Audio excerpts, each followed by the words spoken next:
Let's go live to CP24's Beatrice Vaisman. Beatrice, who are you speaking with right now? Going in the World Series, I mean, we all dream of it. What are you thinking of? What do you think tomorrow morning is going to feel like, knowing that you're on the biggest stage of them all, and you've spent so much time, in the minors? I imagine it's all worth it at this point. It's all going to be worth it. I don't know what tomorrow's going to have in store. I don't know how I'm going to feel. I don't know what that heart rate is going to be like. Just going to do my best and go about my business and do the routine that I've kind of made for myself. What is that routine? Get to the field early. We hot tub. We stretch. We hit. We hit some more. Look at some reports, some scouting, who we're facing. Just the normal preparation of the day. So. We just learned Savage will be on the mound for you guys. I mean, how does the team back this young kid? I mean, you didn't know he was going to be on the mound. I had no clue. Watching him pitch, you would never know he's just a kid on the mound. You would never know it's his first year in the big leagues. You would never know his age. The way he pitches is. He's got his head on his shoulders. You can see he's composed on the mound, and he's ready to compete. It's what he's done so far this year is special, and I'm excited to see him go. Thank you. Thanks. We're just going to Bakari, move around and see who else we can speak to. I've got Miles Straw, Addison Barger here in the corner here. Let me scoot in and stick the microphone in as Addison Barger talks to the media here.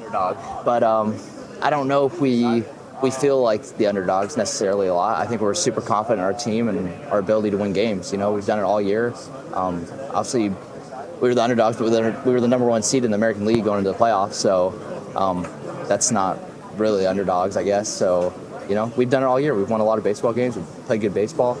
We have the ability to come from behind like we showed a ton. So, I think our ability to never give up and stay in the game is super important in the World Series especially, and we have a good shot. All right, thanks for that, Addison. Addison, you had a heck of a series against Seattle. How do you channel that now going into the biggest stage of them all? I think just trying to keep everything the same as much as you can. Obviously, different pitchers, different pitching. So just, kind of dialing in what kind of plan you have going into that. And just everything's going to just kind of stay the same as far as preparation and all that. And, we'll be ready to go. I want to ask you about Trey Savage. We just heard he's going to be starting for you guys tomorrow. What does it mean to have this 22-year-old kid, and how do you guys support him? Because he doesn't have as many major league starts as you do. But he's shown that he has the ability to do it, and his confidence is unbelievable for just being how young he is and coming from the minor leagues in 1 year. So we're super confident in him, and he knows that, I think, and we're super happy to have him. What's the pregame routine for Addison Barger? What do you do? What do you think about? Does it change tomorrow? Or does it stay exactly the same as it has been? It stays exactly the same. Yeah. I mean, it's nothing crazy. I pretty much, besides all the other practice and everything I have during the day before the game, I'm putting on my jersey, getting stretched out, and then going down to our cage and taking some swings off the starter on our traject machine that we have. So it kind of emulates the starting pitcher, and take some at-bats in there and then get ready to go out there and play. Is this what you dreamed of? I mean, as a kid, growing up, thinking about playing in the World Series? Absolutely, yeah. I mean, this is so special, and I'm super grateful for it. A silly question really quickly about the jacket. It's back. There's a lot of people watching Coast to Coast that are just jumping on the bandwagon. They're seeing this jacket. They're wondering what the deal is. What's the deal with this jacket? I don't really know what the deal with the jacket is, but I put it on when I hit a homer, and everybody else does. That's about all I know. Yeah, I don't have much of an answer for it. Did you feel you had superpowers when you put that thing on? It's got a lot of bling on it. It's very loud, but yeah, I mean, it's cool. It's something to do after you hit a homer. It's it's celebratory, so I like it. Thank you. Let's pull out here, Bakari, and we're going to go see if we can jump in and talk to somebody else. I'm just having a look around the room. Essentially, every single player is seated at one of these booths, and we kind of go by and see who we can talk to and what they're going to say. Here's David Schneider. I'm going to stick my microphone in here just to see what we can hear. Me and Ernie always joke that we can't believe that we're even here. Like, we would be in Buffalo, and because Ernie was already in the big leagues, but baseball is a humbling sport, so you never know when you're going to be back in the big leagues. So. But it is cool to kind of look back at it and be like, damn, we were there just kind of in AAA, just, living life. So yeah, Thanks, Dave. yeah, thank you. Do you remember when you came to the Bigs for the first time you were on the field with someone where you were like, holy crap, I can't believe I'm on the field with this guy? Yeah, I mean, I still do that today. Like whenever I'm playing next to Vladdy or Bo and stuff like that. So that moment will never go away. But the first moment where I thought, oh, it's the big leagues is when I first landed in Boston. Whit texted me and told me to come to, I think it was George's room. And they were all hanging out, Chapman, Brandon Belt, guys I kind of grew up watching playing. And it was kind of cool to just sit there with them in the same room and just watch TV and play pool and stuff. So that was the first like big league moment for me. But there was a lot of good guys on that 23 team that aren't here. But this team is still really special as well, too. No, that's incredible. And I got to ask you guys have done a lot of celebrating in the last few months. Yeah. Who's the guy that has gone the hardest during the celebrations? Mostly all the old guys, Bassett, Max, Gauzy, like they're all pretty fun to be around when we're all drinking and celebrating. But everyone kind of has their going hard moments just because, you never know when this is going to be your last celebration. Not many people make the playoffs, let alone the World Series, so everyone kind of takes advantage of it. But Bassett's the big one there. He's always the fun one to kind of be around. Yeah, well, I mean, don't discount yourself either. You are always shirtless out there, too. That's true, yeah. I mean, I don't get really too wasted out there. I'm not a big drinker, but I like to have some fun out there. Like I said, you never know when it's going to be your last moment doing that, so you got to take advantage of it. You got a beer stash? Has the beer stash been going like the got milk? I don't notice it, but a lot of people, whenever I'm eating food, it comes out. Like there's some food in my mouth, but not when I'm drinking. Usually because champagne kind of goes away on your mouth a little bit, but it was definitely a lot of fun moments in that clubhouse. What does the moment mean to you, Davis? Just being here. I mean, this is what you dreamed of as a little boy, I imagine. Yeah, it's still surreal. I don't really have the words to kind of describe it. It is kind of really cool to be here, but the job's not finished. We still got 4 more wins, and it is really great to be in the World Series, but our goal is to win it. So no matter what happens here, like I said, our goal is to win it. But it is still surreal to be here, and I'm grateful for every opportunity that I get. What's the pregame ritual? What do you do? Nothing crazy. I hop in the tubs a little bit. I do the traject before every game, whenever the starting pitcher's out there. And I'm not a big ritual guy. I just do whatever. I kind of just like to have fun and joke with the guys and play some cards, and that's really it. I want to ask you about Trey Savage. I mean, it's obviously probably the biggest day of his life. Game 1, World Series, and this 22-year-old's getting the confidence of the team to be on the mound. What has he meant for this team? How has he, I guess, changed, if he has, the energy of the team? Yeah, it's amazing. We've heard about him ever since the day he got drafted, and the stuff he has on the mound is electric, and the demeanor he has is also the biggest thing that he brings to the mound. Just because you got to have that kind of dog mentality, and he has that. As a 22-year-old, that's kind of hard to come by, and it's really rare to kind of see a 22-year-old do what he does in the playoffs and his first couple of outings in the big leagues, and he's the guy for the job. He has that mentality. I mean, we have a lot of guys who have that mentality, but coming from a 22-year-old is pretty big. Last question for you. I see the stash is getting long. Are we cutting it once we take home the win, or what happens from here? No, I'm going to cut it tomorrow, right before the game. Okay. One of our trainers does it. He likes to do it, so he kind of gets into it. So it's nothing official, but I can't really do it myself. But I don't really go to a barber or anything like that to do it. No superstition. We're not growing it long until the job is done. No, I feel it whenever I'm eating food. So whenever that moment comes, I usually time to trim it. Thank you. Good luck. Thanks for your time. We're going to go over because Vladimir Guerrero Jr. is at the next table here, Bakari. So let me see if I can squeeze in. Obviously, he's the one that everyone wants to talk to. Bichette es muy importante, ¿no? Pero obviamente en el bateo hay que aportar y hay que hacer el trabajo también. Un saludo para Grupo Fórmula. Un saludo para Grupo Fórmula de su amigo Alejandro Kirk. Alejandro, how are you feeling today, knowing that tomorrow you'll be the biggest stage of them all? I'm good. I'm excited. I'm very proud of this team, and we're feeling good. What do you think about before you go out there? The first at-bat, the first catch as you're getting ready. What do you think about? It's just another game, right? We're very excited, but we just gotta keep ourselves in the right position, and that's it. It's just another game. What does it mean to you? I mean, this is a moment I imagine Alejandro Kirk dreamt of when he was a little boy. Yeah, it's really special. It is really hard to get to the World Series, but at the same time, it's special for me and my family. Tell me about your relationship with Trey Savage, because you'll be catching his pitches tomorrow. What has that been like? And to see this young 22-year-old join the team, what is your relationship like with him? He's really good pitcher. He's excellent person, but I think his staff is really good. His split, his slider. I think he's right now like #1 pitcher for us, and I think he's gonna do great tomorrow. How have you seen him improve even in the playoffs? Say that again, please. How have you seen Trey improve as the playoffs have gone on? Because his first start with the Yankees was only his 4th game in the majors. What have you seen him do differently with every start? Yeah, I think every start you can see it. The way he pitch, he's very calm out there. He's very confident on him, and I think that's huge for everybody in the postseason. So I think that's been there for him. How do you stay calm when you're standing there and you've got 50,000 fans screaming? And I know you're visualizing that home run. Just breathing. Just gotta breathe. Breathe. Thank you, Alejandro. Good luck tomorrow. Let's pull out here. I'll get a little bit closer to Vladdy here. See if I can scoot my microphone in.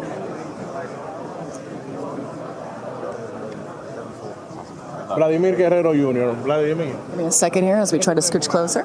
Firmaste tu contrato de $500 millones. Una serie, unos playoffs de ensueño con unos números históricos. Un OPS, el sexto más alto de la historia.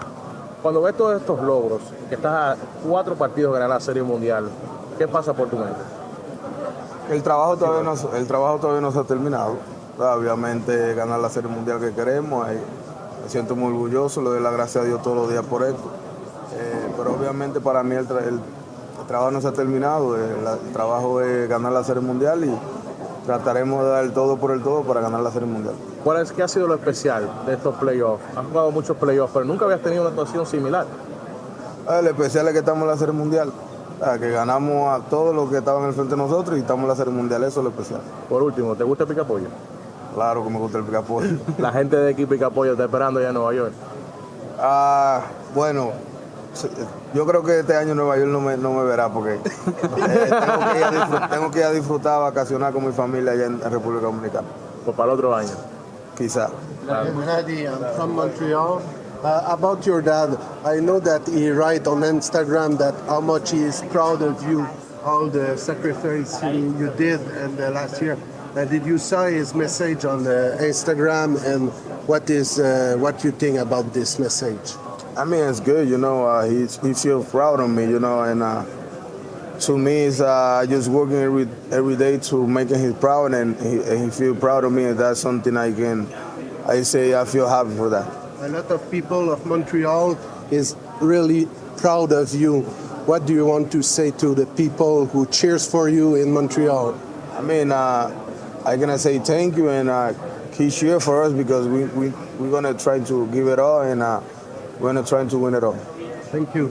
Vladimir, desde que tú firmaste para el profesionalismo siendo un adolescente hasta llegar a este momento, obviamente firmamos para llegar aquí. Bear with us. There's just some questions from Spanish media to Vladimir Guerrero Jr. Of course, this entire series, playoff postseason, has been on his shoulders.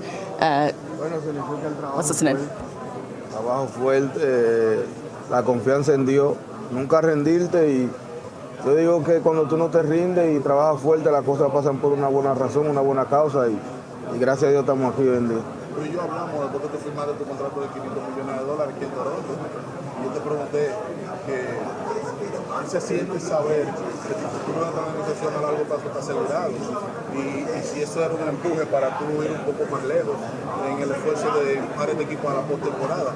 Tú me dijiste que cuando ustedes lleguen a los playoffs hablábamos de ese tema. Ahora, ¿de qué tú quieres hablar en este punto? Bueno, hablar, no sé, de lo que me pregunten. En este punto, ¿tú sientes que cuando tú firmaste este contrato, tú sientes como una motivación especial haber firmado ese contrato para llegar aquí? Yo digo que no hay motivación, ¿sabes? Yo digo que cada uno de mis compañeros hicieron el trabajo que tenían que hacer, no solamente yo, ¿sabes? Obviamente somos un equipo y cuando el equipo trabaja en conjunto podemos lograr de llegar hasta aquí, ¿sabes? Y obviamente lo hemos venido haciendo todo el año, confiando en cada uno en el otro y cuando tú tienes confianza en tu compañero, en tu staff, es algo que obviamente te hace llegar hasta aquí y me siento muy orgulloso de que estemos aquí en esta posición. Tú eres Vladimir Guerrero Jr. Estás portando el nombre de tu papá, pero tú no estás viviendo el nombre de tu papá, tú construiste tu propio nombre, tú lo portas con mucho orgullo. Este play histórico que tú tuviste, ese apellido, ¿tú entiendes que llegó a otro nivel? El apellido todo el tiempo está en otro nivel, porque el apellido está en el Salón de la Fama, obviamente, ¿me entiendes? Pero para mí es algo, como te dije, me siento muy orgulloso del equipo como venimos jugando y esperemos en Dios jugaremos de la misma manera que venimos jugando. Vladdy, what have the emotions of the last few days been like for you, and how have you been mentally preparing to, take the whole city on your back along for this ride? I mean, I just feel good, but to me it's like, this is not myself, this is everybody in here, all my teammates, we've been doing this for 6 months, and to me it's like, I'm so proud to be here today with my teammate, and I feel so good, so happy to be here today. We've been seeing the picture of you as a little boy holding, the Expos hat and your jersey with your father. What do you say to that little boy who had such big dreams back then? I don't know, man. You made it, but to me it's like the job is not finished. We try to win it all, and we're trying to win this series. Vladdy, sorry if you already answered this, but can you talk about your relationship with Bo, how important it's been in your life? And it goes back so far. You were just boys when you met each other. I mean, it's good. He's like my brother. We got 10 years play together. We got a lot of ups and downs, a lot of crying, a lot of happiness. But to me, I feel so good that we're here today with him. And I know he won the same that all we want is like win the game and have fun. And do you talk to each other about your hitting, for example? Do you give each other advice or tips, maybe even when you're going through a slump or a poor time? I mean, we talk about everything, not just when we feel good, when we feel bad. We're talking every day about family, about how he feel, about how I feel, But to me, it's like got him, and 10 years now, it's like we know each other a lot, and we can learn from everybody, and we young and we're still hungry to win. Hay mucha gente que quizás no los ha puesto ustedes como favoritos, incluso meses atrás ni siquiera para ganar la división. Ustedes han venido de atrás y demostrando muchas cosas, quizás para ustedes mismos, confiando en el talento. ¿Cuál ha sido esa clave de mantener ese grupo así y superar todas esas adversidades? Okay, we're going to pull out here from listening to Vladimir Guerrero Jr. Allow some of the other reporters to get in place to ask some questions here. Let's go down the line here because, I'm sure you can tell by our live shot here. This is a bit of a media frenzy. There's really no rhyme or rhythm. Media behind me. You get into a position. You see a player, you get into a position, you stick your microphone in, and you hope for the best. So let me see. Actually, we've got George Springer here in the corner. Let me see if we can sneak in here. Obviously, he was the hero in that grand finale, Game 7 against the Mariners. So let me see if I can stick my microphone in here as we can listen to the hero. So that was a great hug. So he saw you when you walked in?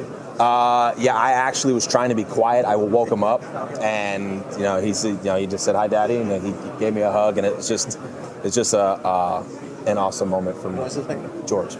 Yeah. Yep. George, when it comes to being one of the veteran guys and a guy who's been in the World Series before, how do you support the guys who haven't? Is it something you talk about with them? Do they just know they can come to you if they need something? How do you approach that? Just be as open as I possibly can, be as organic as I possibly can. Don't try to force things. If anybody has a question or they want to know something, yeah, sure. I'm an open book.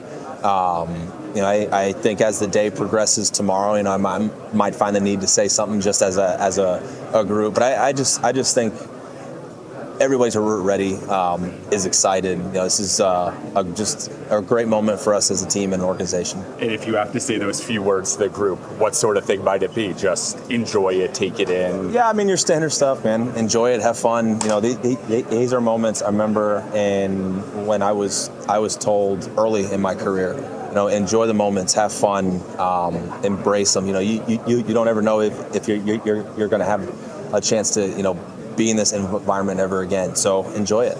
George, how do you follow that up?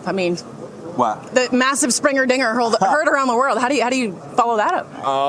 I don't know. I just know that there's some games to be played, and I still have a job to do. How's the knee feeling? Good. I'll be good. Yeah. What about your relationship with Trey Savage and how you've seen, this young guy transform throughout, of course, the postseason especially. Yeah, I mean, he's hardwired way different. He seems to just not be phased. Outwardly extremely quiet, extremely confident. But every time he has the ball, you know he's going to do something good. And he's been instrumental for us the last. He's only has like 6 starts, but I feel like all 6 of his starts have been in major times in games, and he's been unbelievable.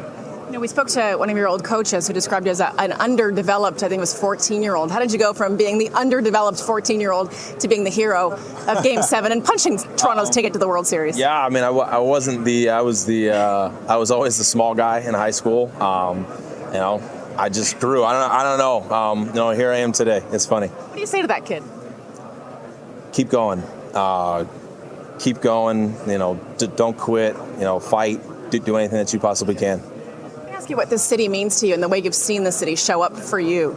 Yeah, I love it. I love to be here. I love to play here. Just to to walk around outside and to see all the Jays stuff. How excited everybody is. It means the world to me as a player. And hopefully this team has made a lot of fans happy and proud. What's the pre-World Series ritual for George Springer? We got to work out here at some point, and then probably go home and sit down on the couch with the kids, and be dad for a little bit, and then we'll watch a show and off to bed. So we're watching kids shows before the night, the eve of the World Series. We'll probably be watching something that my son wants to watch, and then I'll get him to bed, and we'll watch the show together, me and my wife, and I'll show back up tomorrow morning. What does that look like tomorrow morning? Do you do the saunas? Do you do the preps? I have my stuff that I'll do to get ready to play, and I'll be ready to go at 8:02 or whatever it is. Thank you. Good luck. Appreciate it. I'll squeeze out here. See who else we can find here. So we're going to look for Bo Bichette here specifically because we heard from manager John Schneider that very well could be that Bo's going to be added back into the lineup tomorrow, whether he's playing, second base or DH. That's kind of the big question. So let's see if we can scoot in and listen to Bo Bichette, who unfortunately has not been able to be part of Toronto's postseason so far. Bear with me. Here we go. Created over the course of this season. You're talking very team first, as you always have, but just the way that you guys have all just done sort of what was asked and what was required. How does that fit into sort of the way that you're approaching your return right now? Yeah, like I said, this team does not, I think they've made it very obvious they don't need me to come in here and be a hero. They need me to come in here and be a part of the team, do my job whatever that's asked of, is to do my job to the best of my ability. And I think that's been kind of what this team has been made of for the whole season. So, I mean, really, like, huge lessons, I think, for all of us to look around and see what a real team is. And I definitely know that I've learned that lesson. One more question. Yes, and we obviously from Japan. So, you did a great job on that National League Championship Game 4. Did you watch? And what your honest reaction? What do you think about his play? Yeah, I didn't actually watch it, but I heard about it. I mean, pretty incredible. Obviously, it's almost like reminds me of Little League a little bit. When I was in Little League, I think I might have done something like that. So yeah, I mean, he's playing a different game than all of us, and I think we're all blessed to be able to witness, the way he plays the game. Thank you. Well, we heard from. Can you tell me what role faith plays in your life? Oh man, I mean, it's everything. It's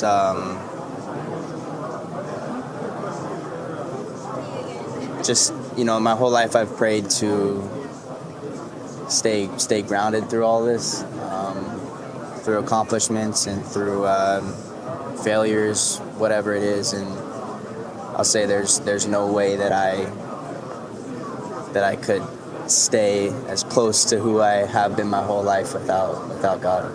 So in a perfect world, where do you play tomorrow? In a perfect world, I will play wherever John Schneider thinks that I can't play. Where does Bichette want to play? Where do you think you can contribute best to this team? I mean, I can imagine what it's been like for you sitting on the sidelines watching, just itching to get in there. I believe that I can contribute in any way they want to use me. So I'll be ready for any situation, any role. Like I said before, I don't need to be a hero. You know, this team is playing great. And so I just need to fit in wherever the team needs me, and whatever role that is, I think I'll be able to have a positive impact. What's that like for you? I mean, you're someone who obviously the city has gotten to know really well over the course of the last decade, but to be sitting there and watching your teammates, yes, they're succeeding, but I imagine you want to be part of it, you want to be contributing, you want to be hitting, you want to be catching. What has that been like for you?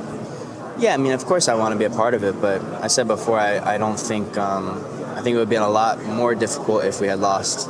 So we're here, I have the opportunity to help the team now, and that's all I could hope for. How difficult was it? I mean, we're looking at like 6-7 weeks maybe now at this point they haven't played. How difficult was it when you know that the team's going to playoffs, or the division series, the LCS? How hard was it to watch? People keep on asking me that. Yeah. I mean, I think hard is not the word. I mean, I definitely wanted to be out there, and I wanted to feel like I was contributing on the field. But in terms of hard to watch, I'm not sure. I mean, I love this team. I love my teammates.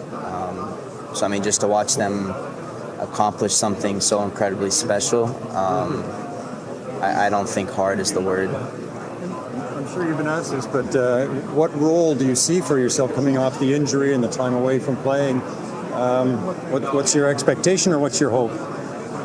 Well, I hope I can contribute at a high level and contribute every day. But I'm going to do more stuff today and give the organization and Schneider more understanding of where I'm at physically, and then that'll be up to them with how they deploy. I've had a chance now to just watch it sort of sitting back a little bit for several games now. What's your takeaway from the team you've watched over these last 2, 3, 4 weeks? I mean, it's a special team. We've already accomplished so much, but just the fight. Obviously, a ton of great players as well, but it's just a great team. Not just the way they play baseball, but the way we are as a group. It's just a great team. You feeling healthy, Bo? You feeling healthy to go tomorrow? Yeah, I feel good enough. The not everyday players, they seem quite grateful to those who are the stars of the team, like yourself. Let's hear from listening to Bichette, who's been telling us that he's ready to go. Could be the first time we see this young man who typically plays shortstop for the Jays. Doesn't sound like that's going to be the case. John Schneider making it clear he's probably second baseman or designated hitter if Bo does play in the World Series starting tomorrow. Here's Daulton Varsho. I'm just going to sneak in the microphone here as well. One of those things where 1 through 9, we've done a really good job of being able to kind of help our team win any way possible. And you've had to navigate different people left and right beside you, and you're going to go to Dodger Stadium, a huge outfield there. Talk about what it's like to play with all the different pieces in the outfield. It's definitely hard because obviously, like, coming up, like when I got traded over here, obviously I had Kevin in center, George in right, and whenever I played center, it was a lot of like Whit Merrifield and left. So obviously understanding kind of the communication throughout the season, like obviously there's been different pieces in the corner, but now having all that time, all the season kind of with them, they obviously know like what I'm looking for and how my hand signals are. So we've done a really good job. I'm really excited that Addison Barger has done such an awesome job in right field of kind of filling in for us, because obviously he's not an outfielder, but he's learned how to play outfield really, really well. And how do you think that old man George Springer will do when he gets out there? Obviously, we'll see what happens, but he's known me since I've gotten here, so he knows kind of what I need to do. And obviously, he always tells me, hey, you got all of right center, but we all know that's not true. Daulton, you're sitting right beside Bichette here, and there's a lot of talk about whether or not he'll be back in the lineup. What would it mean, though, to have that bat? I mean, the guy led the team in RBIs and batting average. He's a threat, and you're going to need all the threats you can get against that other team. So, I mean, what do you think about having potentially Bo back in the lineup? Yeah, it's awesome. Obviously, he's been on the bench feeling all the stress and anxiety of not being able to play. But I'm so excited that he's hoping to be able to be a part of this lineup, because obviously we want him to enjoy it as well. And obviously, it's a kind of a big piece of our lineup.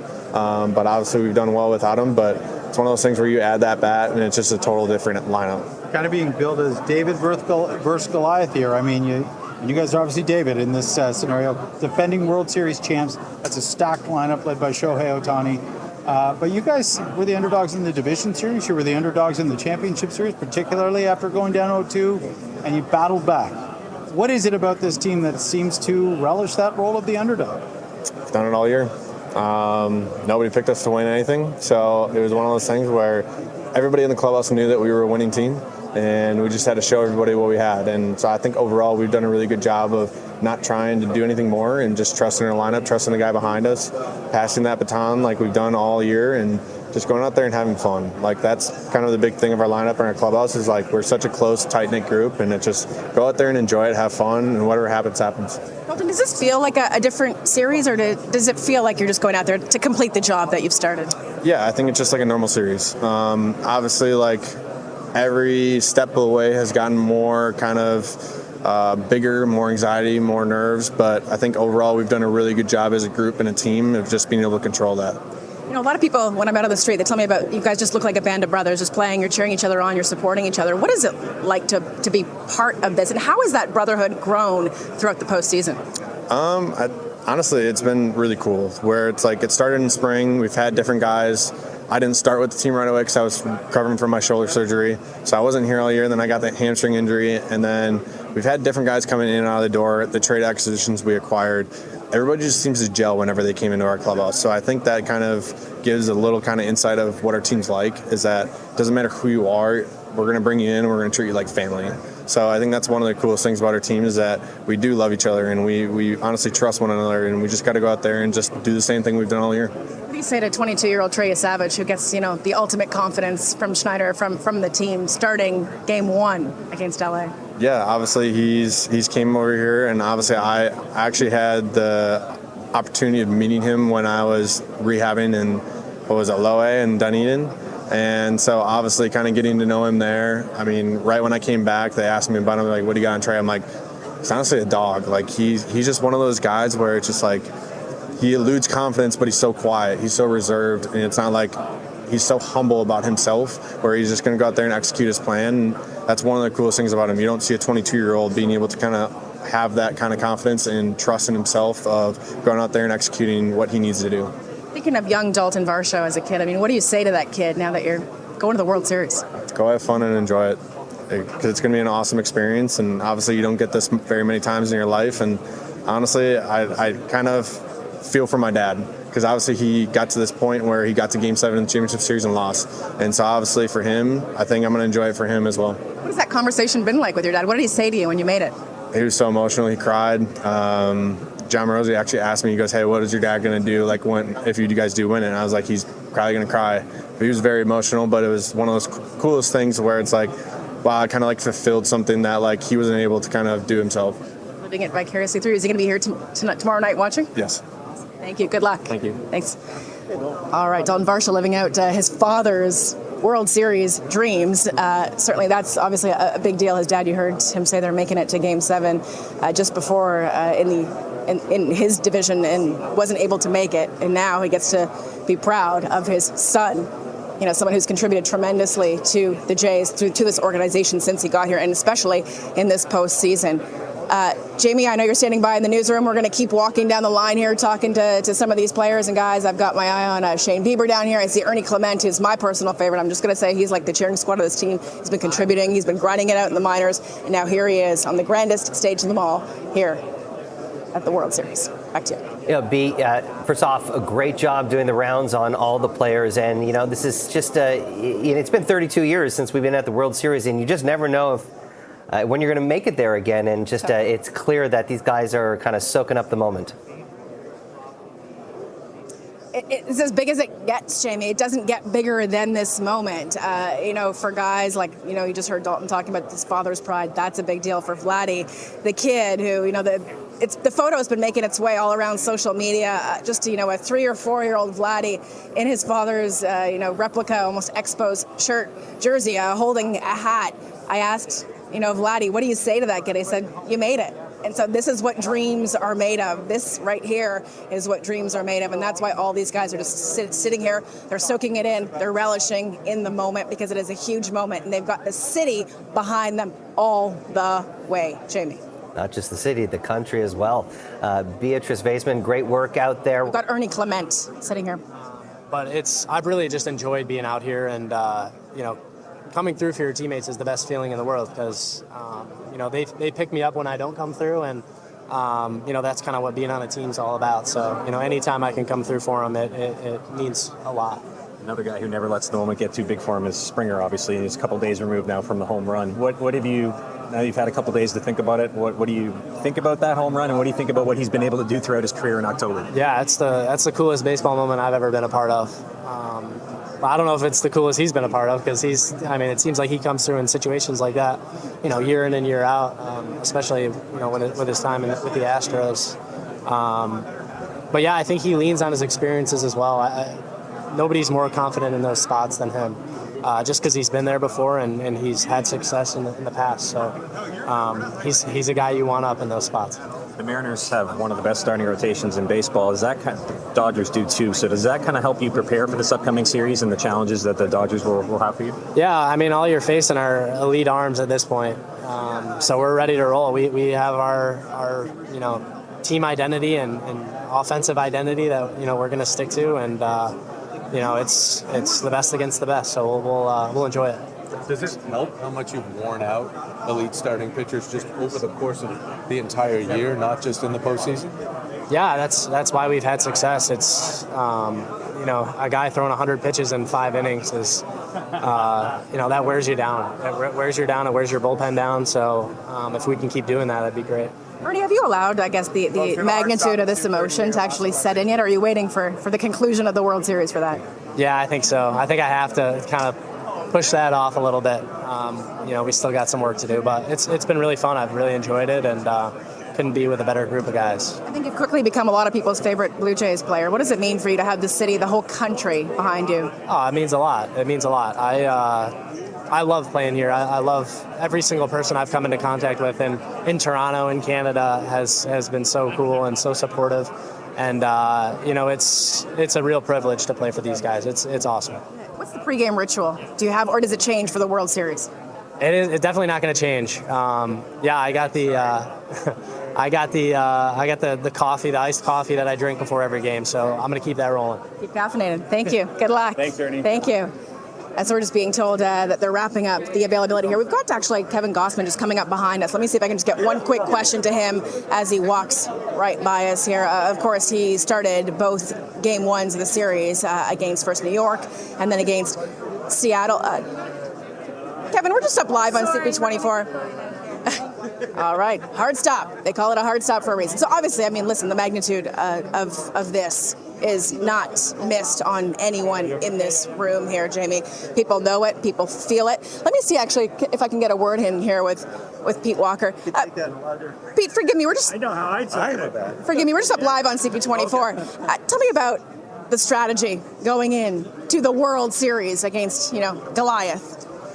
Well, I guess everybody calls him Goliath. Maybe, I don't know. We're just thinking about the Los Angeles Dodgers. We played against the Yankees. We played against the Mariners in the postseason right now. We feel like we won the AL East and we're considered one of the better teams, if not the best team in the American League. So we know we can play, and we know what we have here. We know we have a resilient group, a group that battles until the end, fights and claws. And isn't scared. So, I'm excited about our pitching staff, our starting rotation.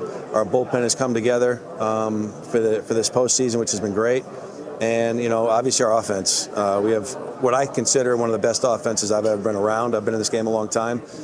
They scratch and claw. They move runners. They hit behind the base runner. They get the fly ball when they need it to score a run. And they give quality at bats. And I see really good opposing pitchers grinded down in a way where they just fight 6-7 pitches in a bat and they make them work. So I don't see anything different happening in this series. I see the same team that we've had all year competing, and I think they're all really excited to go out there and play. Tell me about the transformation of Trey Savage. I mean, 22 years old, the composure, and now he's getting the start. Yeah, I mean, he's awesome. Where he started this year and where he is now is amazing. It's actually remarkable, and we've talked about that. But he has handled it great. Humble kid, competitor, has not been scared of any moment we've handed him, and that's why we chose him to pitch game one. He's healthy, he feels good, he's on regular rest as opposed to some of the other guys, and we felt like he was the right choice. But I'm so excited for him. Believe me, he wouldn't be starting game one if we didn't think he'd handle it. Thank you. Appreciate it. Good luck tomorrow. I mean, I think all of us have gotten used to seeing Pete Walker get on the horn at some point in the game to start thinking about who's coming up next, which reliever is going to be coming up next. And I think that's just been, part of the series here as well. I mean, if you just look around the room, you can see that the media interest in this team, it really has become a media circus. We've got media here from Los Angeles, from Japan, because of Shohei Ohtani and what he brings to the level that the Dodgers have been playing at. So again, look around the room. There's hundreds of us in here for Media Day for the Toronto Blue Jays, and it's quite clear, Jamie, that all of these guys, they know the magnitude of what this means. They're here in the World Series. They're relishing it. They say they're ready, and as you pointed out, not only the city, the entire country rallying around the Toronto Blue Jays. Thanks, B.